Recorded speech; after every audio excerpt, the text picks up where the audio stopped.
যারা স্বদেশী যুগে যারা স্বদেশী ডাকাতি করতেন বা স্বদেশী দলের গুপ্ত সমিতির কাজ করতেন, তাদের ক্ষেত্রে একটা নিয়ম ছিল, কালীমায়ের সামনে বসে তারা যেন শপথ নেন।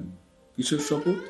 না যে আমি যে দলে এসেছি, দলের গোপন কথা কাউকে বলবো না, তা আমি যদি স্বদেশী ডাকাতি করতে যাই তার জন্য শপথ ছিল।